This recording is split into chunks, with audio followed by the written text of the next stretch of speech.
Cümleten selamun aleyküm hanımlar, kanalıma hoş geldiniz. Bugün sizlere artık iplerinizi değerlendirebileceğiniz çok güzel bir 5 şiş patik modelinin anlatımını yapacağım.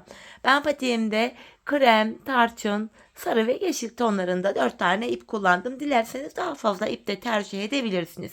İplerimi hemen şöyle kenara alıyorum. Patiğimde kullandığım şişlerimi ise hanımlar 3 numara. Hemen modelimi de göstereceğim. İşte modelimiz bu şekilde. Çok güzel, çok şık, zarif bir patik oldu. Çeyiz için de çok uygun, yapılışı da kolay. Hanımlar, patiğimizin hemen tabanını, yanlarını, topuğunu göstermek istiyorum. Bu patik benim elimin ölçülerine göre 37, 38 ve 39 numara ayaklar için uyumlu oldum. Ben bu aralarına tarçın ve sarı kullandım ama siz buraları elinizde minik minik birer metre kadar, ikişer metre kadar yarım ipiniz varsa rengarenk de yapabilirsiniz.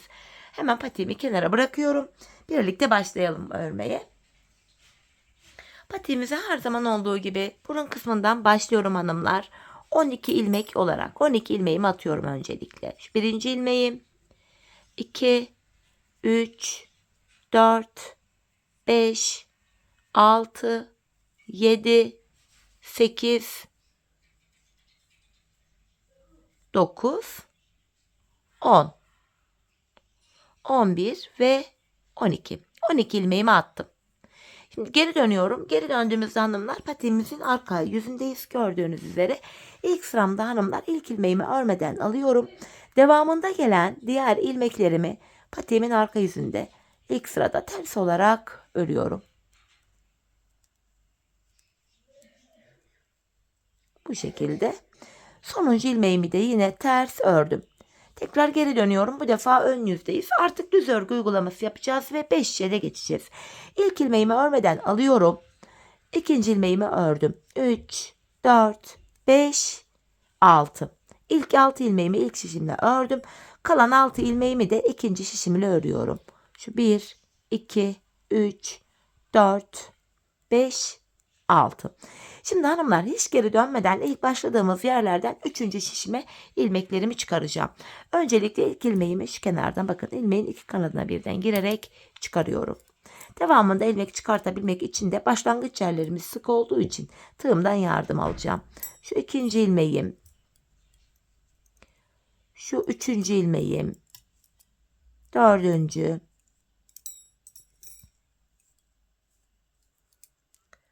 beşinci ilmeğim, şu da altıncı ilmeğim. 6 ilmek çıkarttım. Şimdi bir 6 ilmek daha çıkaracağım. Onu da 4. şişime takacağım. Şöyle birinci ilmeğim yine. Bakın başlangıç yerine ilmeğin iki kanadına birden girerek ilmek çıkarıyoruz. Patik burnumuz daha sağlam oluyor bu şekilde. Şu üçüncü ilmeğim. Şu dördüncü. Şu 5 ve son kenar ilmek yerine şuraya da girerek bir ilmek daha çıkarıp şişime takıyorum. 4 şişimizde de 6'şar ilmeğimiz oldu. 5. şişimi aldım, örmeye başlayacağım hanımlar. Bir sıra boyunca 4 şişimdeki 6 ilmeğimi de düz olarak öreceğim. 5 şiş patikte bir sıra dediğimiz olay şudur. 4 şişimizdeki ilmeklerimizi de örüp tamamlayınca bir sıra örmüş oluyoruz. 2. şişime geldim. Şimdi de yine buradaki ilmeklerimi düz olarak öreceğim. Şu ikinci ilmeğim 3, 4, 5, 6. Üçüncü şişime geldim. Yine buradaki 6 ilmeğimi de düz örüyorum.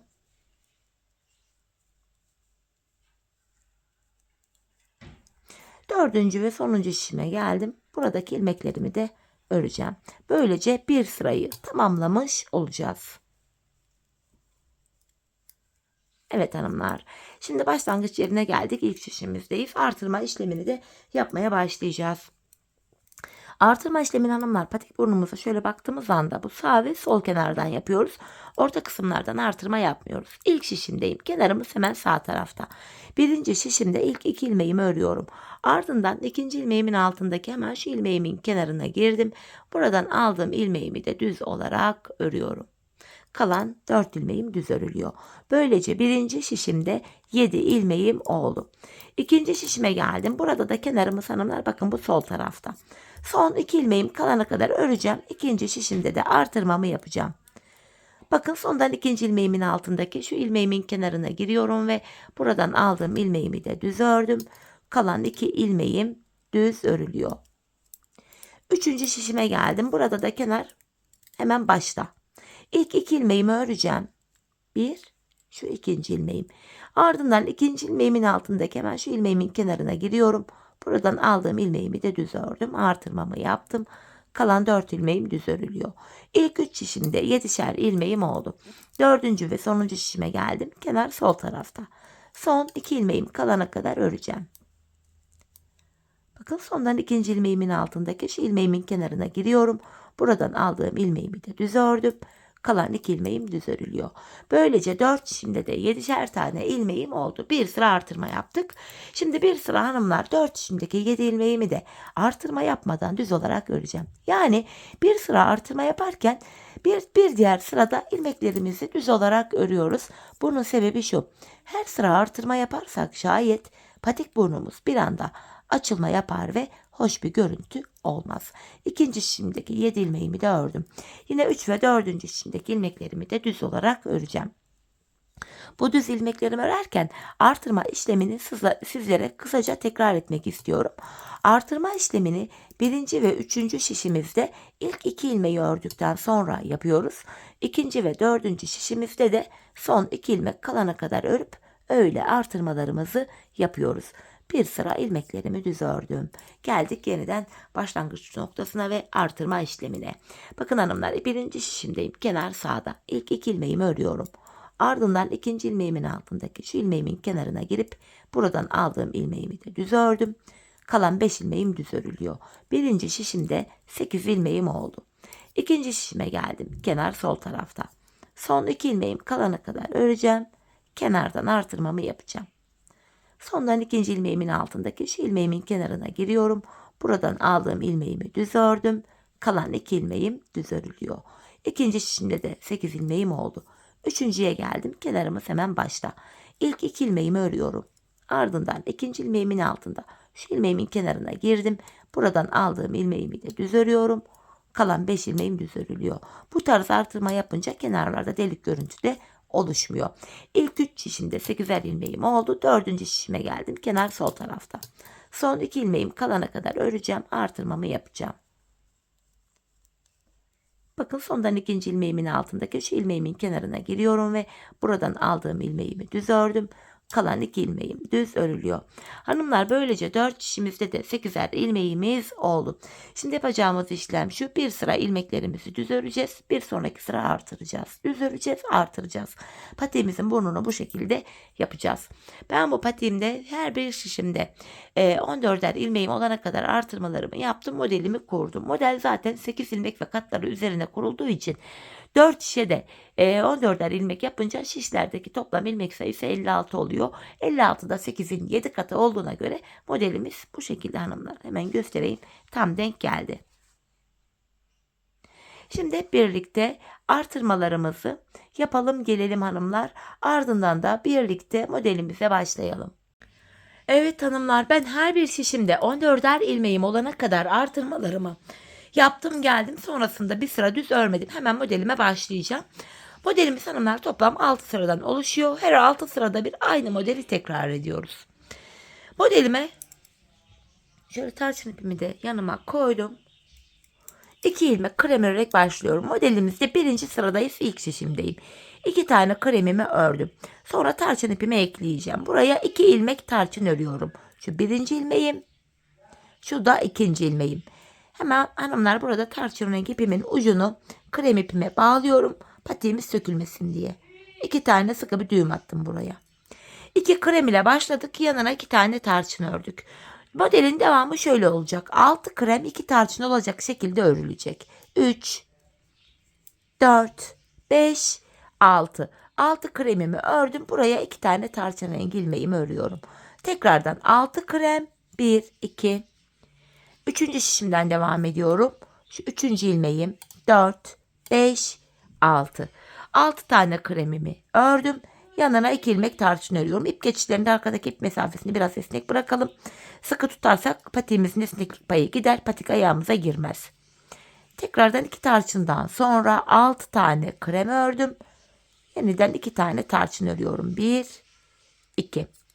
Üçüncü şişimden devam edeceğim modelime.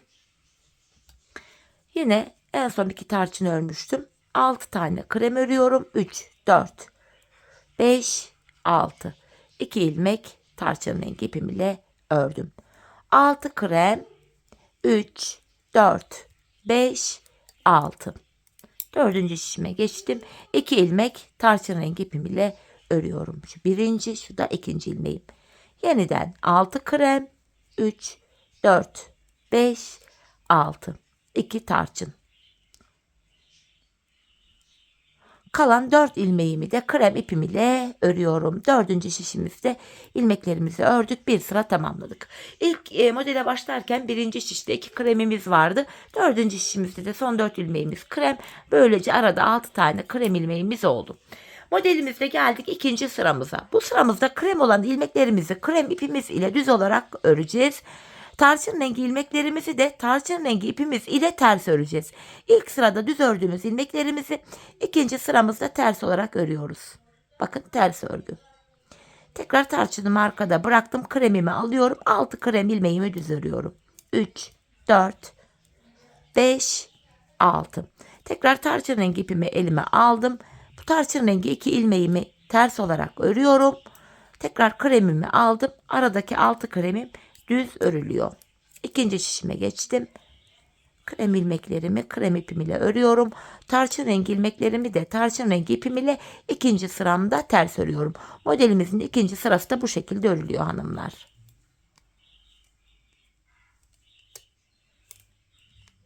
Şu ikinci krem ilmeğim, şu üçüncü, şu dördüncü, şu beşinci, şu da altıncı. Tekrardan tarçın ilmeklerime geldim. 2 tarçın ilmeğimi tarçın ipimle ters örüyorum. Üçüncü şişime geldim. Krem ilmeklerimi krem ipim ile düz olarak örüyorum.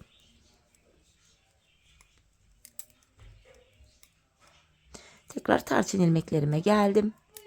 2 tarçın ilmeğimi arka yüzle ters örüyorum.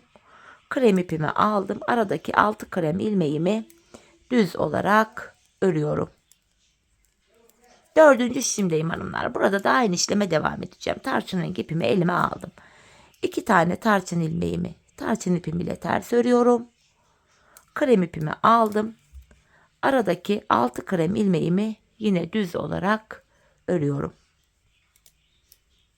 Tekrar ip değişikliği yaptım. Tarçın ipimi aldım. Tarçın ilmeklerimi ters örüyorum. Ve krem ipimi aldım. Kalan 4 ilmeğimi krem ipim ile düz olarak örüyorum. Modelimizde hanımlar böylece ikinci sıramızı tamamladık. Üçüncü sıramızda da yeşil ipimi ekleyeceğim. Hemen şöyle yeşil ipimi de hazırlayayım. Şöyle. Modelde 3. sıradayız. Tarçın ipimizi kullanmayacağız. Tarçın ipimiz beklesin, modelin devamında kullanacağız yine. Ama sizler rengarenk yapacaksanız burada bu ipinizi kesebilirsiniz rengarenk yapacağımız için. Ben kesmeyeceğim çünkü devamında yine kullanacağım. Modelin 3. sırasında hanımlar ilk ilmeğimi krem ile örerek başlıyorum. Bu aşamada 2 tarçın ilmeğimiz vardı. Sağındaki ve solundaki birer krem ilmeği yeşil ile öreceğiz burada. Yeşil ipimi alıyorum hemen. Buradaki ilk ilmeğimi krem ile örmüştüm. İkinciyi yeşil ile örüyorum. Yine hanımlar yeşil ipimin ucunu da şöyle krem ipime bağlayacağım. Her eklediğimiz yeni ipte düğüm atmayı unutmayalım. Patiğimiz sökülmesin. Bir tane yeşilimi ördüm. 2 tarçınımı yine krem ile örüyorum. Bu soldaki kremi yeşil ile örüyorum. Bu şekilde. Model aralarında hanımlar 4'er ilmeğimiz var. 4 krem öreceğim. 1, 2, 3, 4. Şimdi ikinci modelimizi yapacağız. 1 yeşil, 2 krem, 1 yeşil. Bu defa 4 krem öreceğiz. Üçüncü sıramız böyle. 1 yeşil, 2 krem, 1 yeşil, 4 krem. Şu ikinci kremim. Şu 3, şu da 4. Tekrardan 1 yeşil, 2 krem, 1 yeşil, 4 krem. 1, 2, 3, 4. Sadece 2 tarçın ilmeğimizin sağındaki ve solundaki ilmekler 3. sıramızda yeşil ile örülüyor. Devam ediyorum. 1 yeşil, 2 krem. 3. şişimden devam edeceğim. Tekrardan bir tane yeşil öreceğim 3. şişime. Şu da 1 yeşil. Arada yine 4 kremim var. 1, 2, 3, 4. Devam ediyorum. 1 yeşil, 2 krem, 1 yeşil. Arada 4 kremim var. 1, 2, 3, 4. Devam ediyorum. 1 yeşil, dördüncü şişimdeyim. 2 krem, 1 yeşil. Aralarda 4 tane kremimiz var. 3 ve dördüncü kremim. 1 yeşil, 2 krem, 1 yeşil, 3 krem. Modelimizde böylece 3. sıramızı tamamladık. Geldik 4. sıramıza. Bu sıramızda hanımlar ilk ilmeğimi yeşil ile örerek başlayacağım. Bu defa araya 4 tane krem öreceğim. 1 yeşil ile başladım. 4 tane krem örüyorum. 1, 2, 3, 4 ve yanına bir tane daha krem ördüm. Bakın ilk modelimizi yaptık. Şimdi model aralarında 2 tane kremimiz var. 1, 2. İkinci modelimi yapacağım. 1 yeşil, 4 krem, 1 yeşil. Arada yine 2 tane kremimiz var. İkinci şişimden devam edeceğim. Şu birinci kremim, şu da 2. Yine 1 yeşil, 4 krem, 3, 4 ve 1 yeşil. Model arasında 2 tane kremim var. Diğer modelimi yapıyorum. 1 yeşil, 4 krem, 3. şişimden devam edeceğim. Şu 4. kremim ve yanına bir tane daha yeşil örüyorum. Model arası için 2 tane kremim var. Bir diğer modelimi yapıyorum. 1 yeşil, 4 krem, 1 yeşil. Model arası için 2 kremim var. Diğer modelime geçtim. 1 yeşil, 4 krem, 4. şişimden devam ediyorum. Şu ikinci kremim 3, 4. Yanına bir tane daha yeşil örüyorum. Model arasında 2 tane kremimiz var. Sonuncu modelimi yapacağım. 1 yeşil, 4 krem, 1 yeşil. Kalan 2 ilmeğimi de krem ile örüyorum.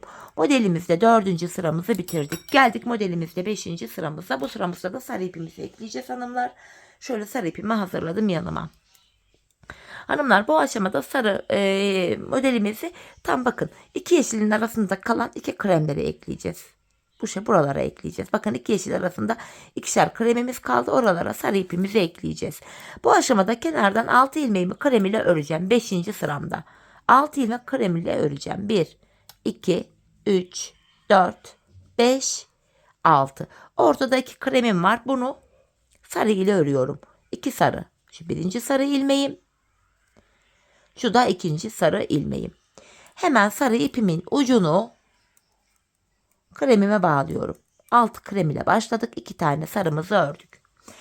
Devamında hanımlar 6 krem 2 sarı olacak şekilde öreceğiz. 1, 2, 3, 4, 5. Şu 6. kremim. İkinci şişime geliyorum. Bakın 2 yeşil arasında kalan 2 kremimiz hemen burada. Buraya 2 tane sarı örüyorum. Şu birinci sarı ilmeğim. Şu da ikinci. Tekrar kremimi aldım. 6 krem. 1, 2, 3, 4, 5, 6. Tam ortaya 2 tane sarı örüyorum. 6 krem. 1, 2, 3, 4. Devam ediyorum hanımlar. 3. şişimden. Şu 5. kremim. Şu da 6. Yanına 2 tane sarı örüyorum. 1, 2. Tekrar 6 krem. 3, 4, 5, 6. Tam ortaya 2 tane sarı. Yeniden 6 krem.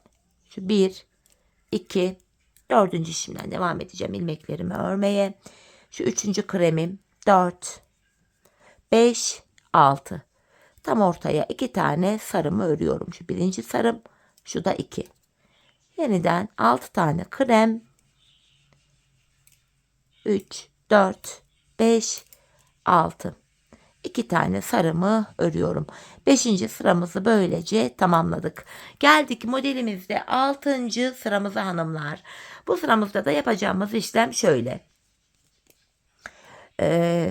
Krem ilmeklerimizi yine krem ipimizle düz öreceğiz. Tarçın rengi sarı ilmeklerimizi ters öreceğiz.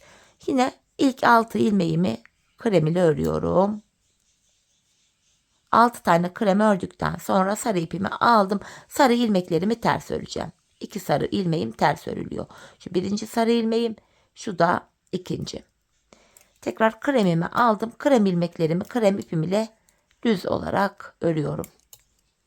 İlmeklerimin yönü düzgün gelmedi. Düzelterek gidiyorum. Bu şekilde.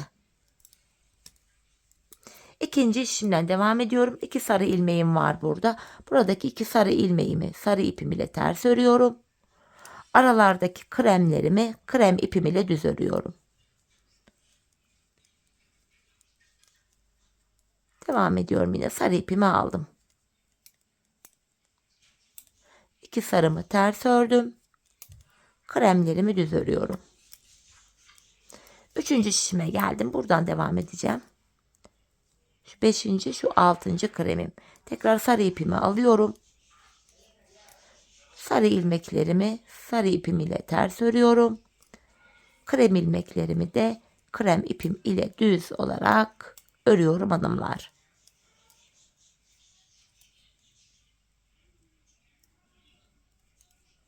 Modelimiz böyle devam ediyor.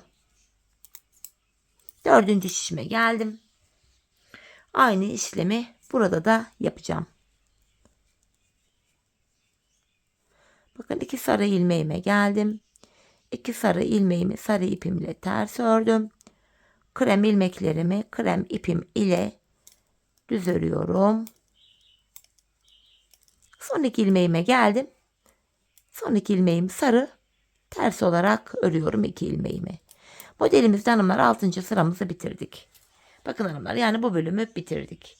Şimdi sarıdan sonra 2 sıra tarçın ördük. 2 sıra yeşille krem ördük. Kremleri söylemiyorum zaten, ana rengimiz. 2 sıra tarçın, 2 sıra yeşil, 2 sıra sarı, 2 sıra yeşil, böyle devam edecek. Burada da hanımlar yapacağımız işlem şöyle. Aslında model 8 sıraymış. Şu an 6 sıra dedim. Çok özür diliyorum. Modelin 7. sırasındayız hanımlar. Çok özür dilerim, affedersiniz. Modelimizin 7. sırasında şu an fark ettim çünkü. Neyse, önemli değil. Sökülecek bir yer yok sonuçta. Devam ediyoruz. İlk ilmeğimi yeşil ile örerek başlıyorum. İlk ilmek yeşil ördüm. Bir nevi düşününce sondaki 2 tane sarı ilmeğimin hemen yanına bir tane yeşil örmüş olduk. Arada 4 tane kremim var. Bakın 2 sarı ilmeğimin sağına ve soluna birer tane yeşil örüyorum. Bakın bir yeşil ördüm. Sarılarımı krem ile örüyorum. Hemen 2 sarımın soluna da bir tane yeşil ördüm. Model aralarında 4'er ilmeğimiz var. 1, 2, 3, 4. Yeniden bir sarı. İkinci şişimdeyim. 2 krem. Bir yeşil, 2 sarı, 1 krem.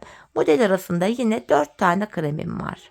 Devam ediyorum. 1 yeşil, 2 sarı, pardon 2 krem, 1 yeşil. Sarı ilmeklerimizle krem ile örüyoruz. Aralarda 4 kremimiz var. Şu 3. kremim. Şu da 4. 3. şişimdeyim şu anda. Bakın sarı, 2 sarı ilmeğimin sağındaki ilmeğimi yeşil ile örüyorum. Sarılarımı krem ile örüyorum. Hemen sol yanına bir tane daha yeşil örüyorum. Model aralarında 4 kremimiz var. 3, 4. Yine bir yeşil, 2 sarı, 1 yeşil. Model aralarında 4'er kremimiz var. 4. şişime geldim. Şu 2. kremim, şu 3, şu da 4. Tekrardan bir yeşil, 2 sarı, 1 yeşil. Aralarda 4 kremimiz var. Tekrardan bir yeşil ördüm. 2 sarı ilmeğimi de krem ile örüyorum. Bu şekilde. Modelimizde 7. sıramızı tamamladık. Bakın yeşil ilmeği de ilk şişimizde örmüştük. Sarının sağındaki yeşili.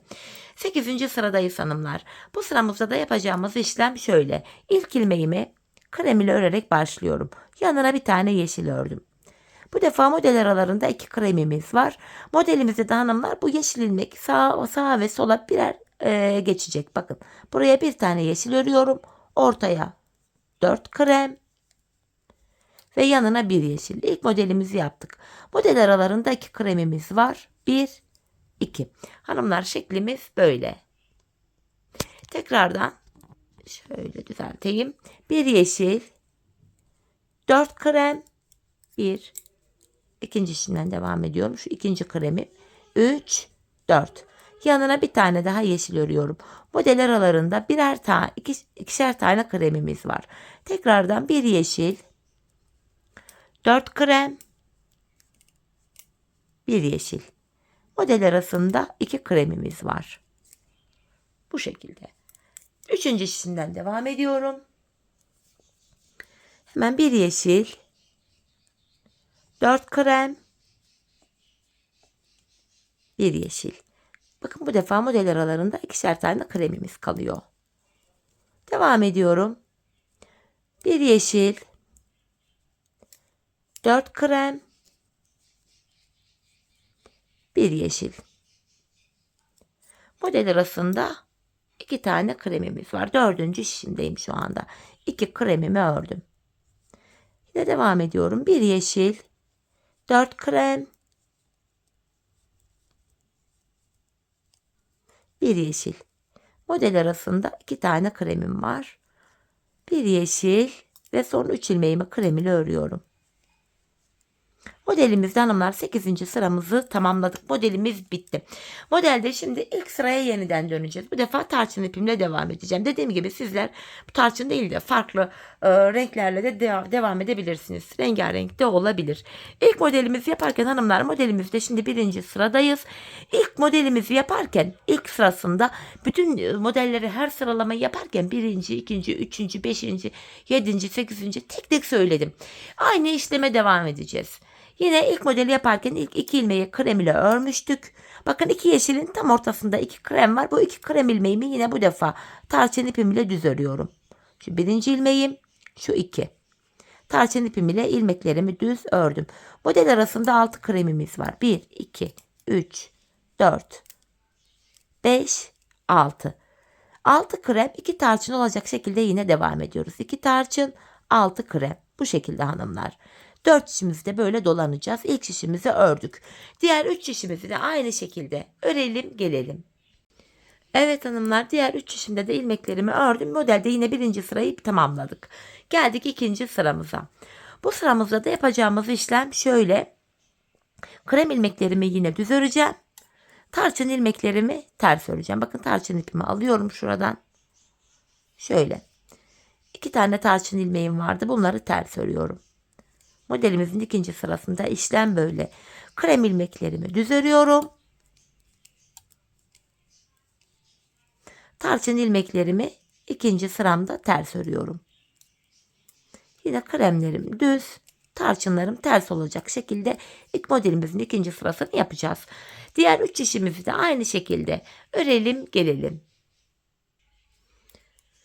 Evet hanımlar ilmeklerimin hepsini sizlere tarif ettiğim gibi ördüm geldim modelimizde 3. sıradayız. Bu sıramızda hanımlar ilk modelimizde olduğu gibi 2 tane tarçın ilmeğimizin sağında ve solundaki birer kremi yeşil ile öreceğiz. Diğer ilmekler krem ile örülecek. Bakın ilk ilmeğimi krem ile örüyorum. Hemen 2 tarçınımın sağındaki krem ilmeğimi yeşil ile ördüm. Tarçınlarımı da yine krem ile örüyorum. Soluna bir tane yeşil örüyorum. İlk modeli yaptık. Model aralarında 4'er kremimiz var. Şu 4. kremim. 2. modeli yapıyorum. 1 yeşil, 2 krem, 1 yeşil. Model arasına yine 4 tane krem öreceğiz. Ardından 1 yeşil, 2 krem, 1 yeşil diye modelimizi kurmaya devam edeceğiz. Modelimizin 3. sırasını da yine diğer 3 işimizde aynı şekilde örelim gelelim. Evet hanımlar modelimizde 3. sıramızı tamamladık. Geldik 4. sıramıza. Bu sıramızda da yapacağımız işlem şöyle. İlk ilmeğimi yeşil ile örerek başlayacağım. Arada 4 krem 1, 2, 3, 4. Yanına 1 yeşil. Bakın ilk modelimizi bu şekilde yaptık. Bu defa model aralarında 2 kremimiz var. İkinci modelimi yapacağım. 1 yeşil, 4 krem,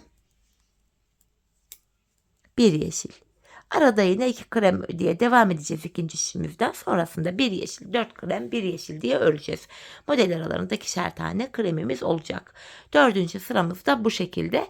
Hanımlar diğer 3 şişimizi de aynı şekilde örelim gelelim. Evet hanımlar modelimizde 4. sıramızı tamamladık. 5. sıramıza geldik. 2 sıra yeşil krem ördük. Şimdi sarı ile devam edeceğim. Sarı ile devam ederken ilk modelimizde 5. sıramızda şöyle yapmıştık. İlk 6 ilmeği krem ile örmüştük. Burada da yine aynı işlemi yapacağım. İlk 6 ilmeğimi krem ile öreceğim. 1, 2, 3, 4, 5, 6. 2 yeşilin ortasında kalan 2 ilmeğimiz sarı ile örülecek. Tekrar sarımı alıyorum aşağıdan. Buraya 2 tane sarımı düz örüyorum. Modelimizde hanımlar 5. sıramız. 2 sarımı düz ördüm. Kremi alıyorum. Model 6 krem 2 sarı olacak şekilde örülecek. Bu şekilde 6 tane krem ördüm. 2 sarı diye ikinci şişimden devam edeceğim. Diğer 3 şişimizi de aynı şekilde örelim gelelim. Evet hanımlar, ilmeklerimi size tarif ettiğim gibi ördüm geldim. Şimdi de modelde 6. sıradayız. Bu sıramızda krem ilmeklerimizi düz öreceğim. 6 krem ilmeğimi düz örüyorum. Sarı ilmeklerimi ters örüyorum hanımlar. 2 sarı ilmeğimi ters örüyorum. Bu şekilde sarıları ters ördüm. Tekrar krem ipimi elime alıyorum. Krem ilmeklerimiz düz. Aralardaki 2'şer sarı ilmeğimiz ters örülecek. Modelimizin 6. sırası böyle. Diğer 3 şişimizde de aynı işlemi uygulayalım gelelim. Evet hanımlar, modelimizde 6. sıramızı da tamamladık. Geldik 7. sıramıza. Bu sıramızda yine ilk modelimizde olduğu gibi sarımı bırakıyorum. Yeşil ve krem ile devam edeceğiz. Hemen bakın, son 2 ilmeğim sarıydı. Buraya ilk ilmeğimi yeşil ile öreceğim hanımlar. Böylece 2 sarıdan sonra bir yeşil yapmış oluyoruz bakın. 4. şişimiz, ilk şişimiz. Bir yeşil ile başlıyorum. 4 krem. 1, 2, 3, 4. Yine bakın 2 tane sarı ilmeğim var burada. 2 sarının sağındaki ve solundaki birer krem ilmeği yeşil ile örüyoruz. 1 yeşil, 2 krem, 1 yeşil. İlk modeli yaptık. Model aralarında 4'er tane kremimiz var. 3, 4. Tekrardan 1 yeşil, 2 krem, 1 yeşil diye de ilmeklerimizi örmeye devam edeceğiz. 7. sıramızda böyle yapacağız hanımlar.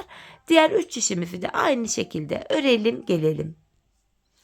Evet hanımlar, şimdi de modelimizde 8. ve sonuncu sıramızdayız. Bu sıramızda ilk ilmeğimi krem ile örerek başlıyorum. Yanına bir tane yeşil örüyorum. Model aralarında bir defa 2 krem ilmeğimiz var. 2 krem ördüm. Şimdi diğer modelimizi yapacağız. 1 yeşil, 4 krem, 1, 2, 3, 4. Yanına bir tane daha yeşil örüyorum. Bakın, ilk modelimizi yaptık. Buradaki yeşil ilmeklerimiz sağa ve sola birer ilmek açılıyor. Model aralarında 2'şer kremimiz var. 2 krem. Sonrasında yine 1 krem, 1 yeşil, 4 krem, 1 yeşil diye modelimiz devam edecek ve model aralarında 2'şer tane krem öreceğiz. Diğer 3 şişimizi de bu şekilde örelim gelelim. Evet hanımlar, ilmeklerimin hepsini sizlere tarif ettiğim gibi ördüm geldim. İkinci modelimizin de 8. sırasını tamamladık. Tekrardan ilk başladığımız yere geliyoruz. Yani ilk tarçın modeli kurduğumuz bölüme. Yine ilk 2 ilmeğimizi krem ile öreceğiz. Yanına 2 ilmek tarçın örerek devam edeceğiz. 2 krem ile başladım. Alttan şöyle tarçın renk ipimi alıyorum. Buraya 2 tane tarçın örüyorum. 6 krem 2 tarçın olacak şekilde yine modelimiz devam edecek. Modelimiz hanımlar bu şekilde ilerleyip gidecek. İlk modelimizi baştan sona birlikte yaptık. İkinci modelin de kurulumunu yine baştan sona anlattım. Üçüncü modele bu şekilde geldik. Bakın, modelimiz yine aynı şekilde kurulup örülecek, böyle devam edecek. Hanımlar, ben bu patiğimin ön bölümüne şöyle modelleri sayacak olursak bakın, şu renkli olanları sayıyorum. 1, 2, 3, 4, 5, 6, 7, 8. Toplamda 8 tane model örmüşüm. Bir tarçın, bir sarı, bir tarçın, bir sarı, bir tarçın, bir sarı, bir tarçın, bir sarı. Bu şekilde 8 tane modeli örmüşüm. Sonuncu modelimde de hanımlar en son artık yeşille değil de en son sarı ile ördüm. Yeşile devam etmeden modelimi bilek bölümünde tamamladım. Ben bu kadar ördüm ama belki sizin ölçüleriniz benimkinden daha küçük, belki daha büyük, fazla yapacaksınız. Bu tamamen değişiklik gösterebilir. Buraya bir model daha artırıp bir tarçın model daha kurabilirsiniz. Ya da daha küçük yapmak istiyorsanız en son tarçından sonra bakın şu bölüme kadar yapıp bundan sonra yeşile örmeden de modeli burada kesebilirsiniz. Bu ölçüyü istediğiniz ölçüde ayarlayabilirsiniz. Ayağınızı da ölçerek yaparsanız tam sonuç elde edersiniz. Şimdi hanımlar, patiğimizin bu ön bölümünü kendi ölçülerimize göre örelim gelelim. Ardından birlikte bilek ayrımını yapalım. Evet hanımlar, modelimin bu ön bölümünü tamamladım ve geldim. Şimdi en son bakın sarı modelimi yapmıştım. Sonrasında hanımlar bu aşamada Şu krem ipimi elime alacağım. Yeşil ve tarçın ipimle de işim bittiği için o iplerimi kestim, arkaya düğümledim. Şimdi ilmeklerimin tamamını krem ipim ile düz olarak öreceğim. Bilek ayrımına hazırlık olsun diye zemin oluşturmak için ilmeklerimizin hepsini ana renk ipimiz ile düz olarak öreceğiz. Bu şekilde. Artık sarı ipimizi de kesip bu arkaya bağlayabiliriz. Şimdi hanımlar 4 şişimizdeki ilmeklerimizi de 2 sıra boyunca krem ipimiz ile düz olarak örelim ve gelelim. Evet hanımlar, ilmeklerimi 2 sıra boyunca krem ipim ile düz ördüm ve geldim. Şimdi bilek ayrımını yapacağız. İlk şişimdeyim hanımlar. Son bir ilmeğim kalana kadar ilmeklerimi düz olarak öreceğim. 14 ilmeğim vardı. İlk 13 ilmeğimi örüyorum.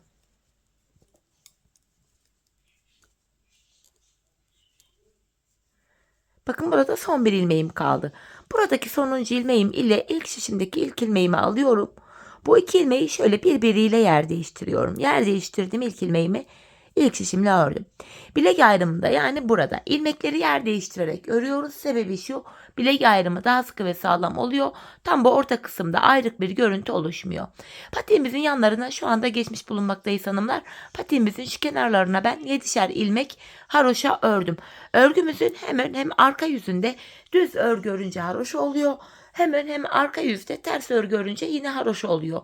Ben örgümüzün her iki tarafında da düz örgü örerek haroşalarımı elde ediyorum. Öncelikle bilek bölümündeki ilk 7 ilmeğim, ikinci şişimden devam edeceğim haroşa. Haroşalarımı düz örüyorum. 4, 5, 6, 7. Haroşayı ters örenler bu ilk 7 ilmeği ters örerek başlayabilirler. Şimdi patiğimizde devam edeceğim ilmeklerimizi örmeye. Arka bölüme geçtik. Ön yüzdeyiz. İlmeklerimi düz olarak örmeye devam ediyorum. Hanımlar, diğer bilek ayrımı yaptığımız yere kadar öreceğiz. Ardından geri döneceğiz. Geri döndüğümüzde arka yüzde olacağımız için ilmekleri ters öreceğiz. Şu anda ön yüzdeyiz. İlmeklerimizi düz olarak örüyoruz.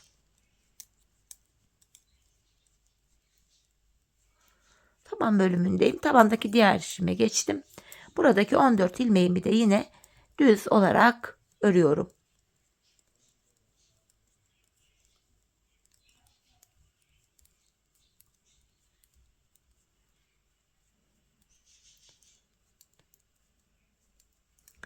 Yine son şişime geldim. Taban bölümündeki taban diyorum.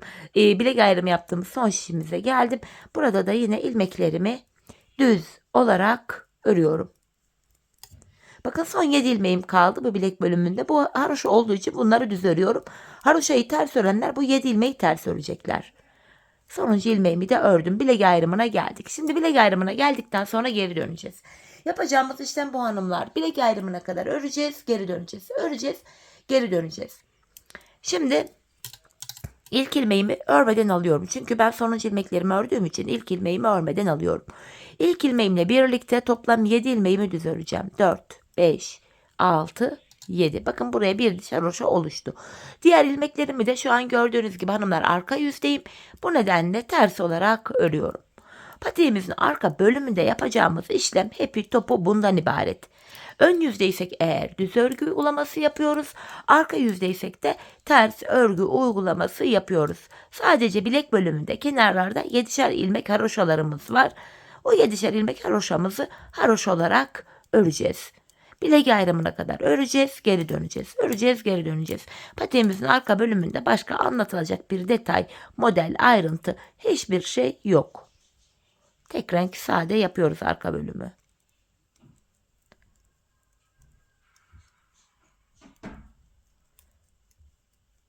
Bilek ayrımı yaptığım son şişime geldim. Burada da yine ilmeklerimi ters öreceğim. Sadece kenardaki son 7 ilmeğim haroşa olduğu için son 7 ilmeğimi düz öreceğim. Bakın son 7 ilmeğimiz kaldı. Bunlar haroşa düz olarak örüyorum. Sonuncu ilmeğimi de ördüm. Bakın bilek ayrımına geldik. Geri dönüyoruz. İşlem bu. Yine ilk ilmeğimi örmeden aldım. Kenar ilmeğimle birlikte 7 ilmeğim haroşa. Bunu yine düz örüyorum. Haroşayı ters örenler buraları hem ön hem arka yüzde ters örecekler. Diğer ilmeklerimi de ön yüzde olduğum için yine düz olarak örmeye devam ediyorum. Bu şekilde. Diğer bilek ayrımına kadar gideceğiz. Ardından geri döneceğiz. Bu şekilde patiğimizin arka bölümünü tamamlayacağız. Şöyle baktığımız anda bu kenarlarımızda birer diş haroşamız oluştu bile. Hanımlar, ben bu patiğimde şu arka bölüme toplamda 15 diş 15 sıra haroşa ördüm. Benim elimin ölçülerine göre tam oldu. Sizler bu aşamada patiğinizi örerken bir kısım örün, bir miktar örün, bir ayağınıza deneyin. Patiğinizin şu arka bölümünü topuğunuzun şu kenarına gelene kadar örmeniz gerekiyor. Bakın şu kenara. Bu şekilde ölçü alarak yaparsanız patiğiniz ayağınıza tam olur. Sonra benim patiğim büyük oldu, yok verdiğiniz ölçü küçük oldu gibi bir yorumla da karşılaşmam. Gerçekten üzülüyorum hanımlar. Lütfen ayağınıza ölçün. Sonra boyut sorunu yaşamayalım. Şimdi hep birlikte patiğimizin arka bölümünü ölçülerimize göre örelim, gelelim. Ardından da birlikte topuğumuzu keseceğiz. Evet hanımlar, patiğimin arka bölümünü tamamladım ve geldim. 15 sıra haroşa ördüm. Bu aşamada bilek ayrımından sonra bakın şu bölüm genişlediği için ilmeklerin hepsi tek şişte toplanacak duruma geldi bu şekilde. Ben bu aşamada topuk kesiminde bana kolaylık sağlasın diye ön yüzden baktığımızda bu sol tarafa 24 ilmek ayırdım. Kalan ilmekleri de bu sağ şişime taktım. Şimdi topuğumuzu kesmeye başlayacağız. Hanımlar, topuk bölümünde kenardaki 7 ilmek haroşamızı yine haroşa olarak öreceğiz. Model bütünlüğü sağlansın diye. Bakın 7 haroşamı ördüm. Şimdi ön yüzdeyim. Düz olarak ve sayarak ilmeklerimi öreceğim. 7 haroşamı ördüm. Şu 8. ilmeğim 9, 10, 11, 12, 13, 14, 15, 16, 17, 18, 19, 20, 21, 22, 23. İlk 23 ilmeğimi ördüm. 24. ilmeğimi örerken şu öndeki 2 ilmeği alıyorum. İkisini birlikte keserek örüyorum. Zaten bu tarafa da 24 ilmek ayırmıştık. Burada da 24. ilmekte kesim yaptık. Topuğumuz için orta kısma baktığımız anda burada da 7 ilmeğimiz kaldı. Bu 7 ilmeğimiz her seferinde birer birer kesilecek, eksilecek, bitecek ve böylece patiğimizin topuğu oluşacak. Şimdi yapacağımız işlem şu. Kesim yaptıktan sonra geri dönüyoruz hanımlar. Arka yüzdeyiz. İlk ilmeğimi örmeden alıyorum. Arka yüzde olduğum için diğer ilmeklerimi ters olarak örüyorum. Sadece kenardaki son 7 ilmeğim haroşa olduğu için son 7 ilmeğimi düz öreceğim. Bakın son 7 ilmeğim kaldı burada. Düz olarak örüyorum haroşalarımı. Sonuncuyu da ördüm. Geri dönüyorum hanımlar. Şimdi de ön yüzdeyiz. Bir önceki sırada yaptığımız işlemin aynısını yapacağız. Yani ilk 23 ilmeğimizi öreceğim. 24. ilmeği örerken öndeki 2 ilmeği keseceğim.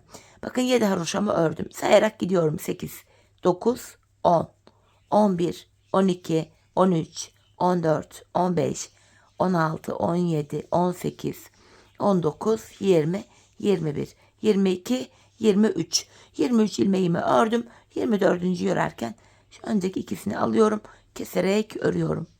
Bir önceki sırada bu arada 7 ilmeğimiz vardı. Şimdi baktığımız anda ikinci kesimden sonra bir ilmek eksildi. 6 ilmeğimiz kaldı.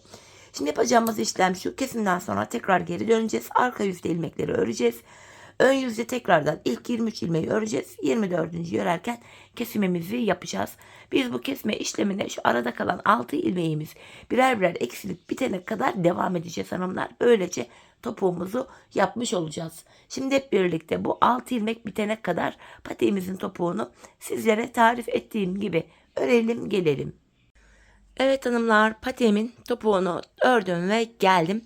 İlk başta sol tarafa 24 ilmek ayırmıştık. Kesimlerden sonra sağ şişimde de 24 ilmeğim kaldı. Yani her iki şişimizdeki ilmek sayıları da birbirine eşit. Bu aşamada patiğimin düz tarafı içeride, ters tarafı da dışarıda olacak şekilde böyle ikiye katladım. Ben tığ ile kolay kesim yapabildiğim için tığımı aldım. İlk kesimim şöyle.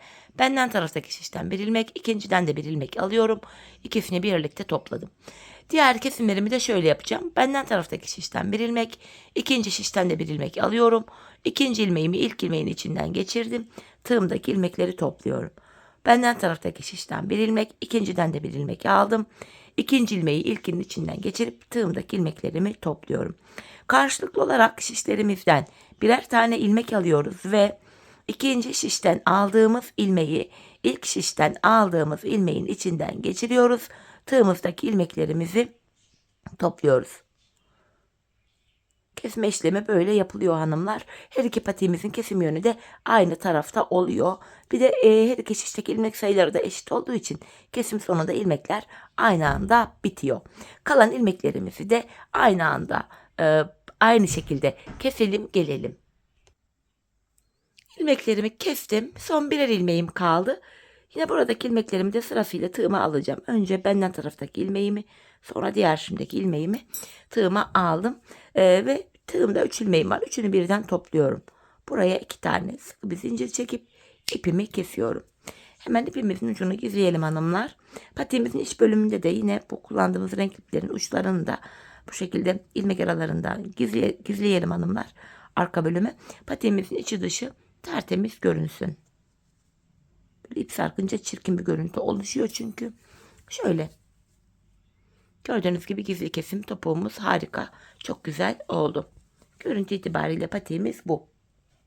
Hemen bir de makineye yanına giydireyim. Patiğimize öyle bakalım.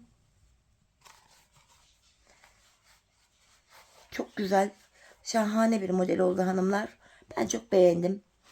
İnşallah sizler de benimle birlikte beğenerek, severek patiğinizi yaparsınız. Yapacak olanlara da şimdiden kolay gelsin. Evet hanımlar. Patiğimiz bu şekilde. Bakın esneklik payı da şu şekilde var. Hani dediğim gibi sizler ayağınızı ölçerek yapın. Bu şekilde topuk kısmı. Evet hanımlar. Yine birlikte güzel bir modelin daha sonuna geldik. Umarım sizlere faydalı, hoş bir video olmuştur. Yeni modellerde, yeni videolarda buluşmak dileğiyle. Şimdilik hoşça kalın, sağlıcakla kalın.